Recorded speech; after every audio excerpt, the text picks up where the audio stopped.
নমস্কাৰ দোস্ত, আপোনালোকে যেতিয়া বিল্ডিং বনায় তেতিয়া নিশ্চয় চাৰিওফালে ড্ৰপ স্লেব দিয়ে, কিন্তু ড্ৰপ স্লেব দিয়াটো একেবাৰে ভাল নহয়। আপোনালোকে যিকোনো পুৰণা বিল্ডিঙত চাব যে গোটেই বিল্ডিংখন বহুত ধুনীয়াকৈ আছে, কিন্তু ড্ৰপ স্লেববিলাক ভাঙি গৈছে। এতিয়া চাওক, এতিয়া যিমান চাৰিওফালে যিমান ড্ৰপ স্লেব দিয়া আছিল, গোটেইবিলাক স্লেব এনেকৈ মামৰ ৰডবিলাক মামৰ লাগি তলৰ অংশটো এইটো খহি পৰিছে।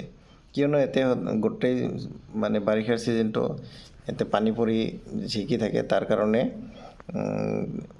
ৰডবিলাকো ৰাষ্টিং হৈ পেলাই আপোনালোকৰ তলৰ যিখিনি পৰ্চন থাকে সেইখিনি খহি পৰে। সেইটো কাৰণে আপোনালোকে সদায় প্লেন স্লেব দিয়াৰ কাৰণে চেষ্টা কৰিব।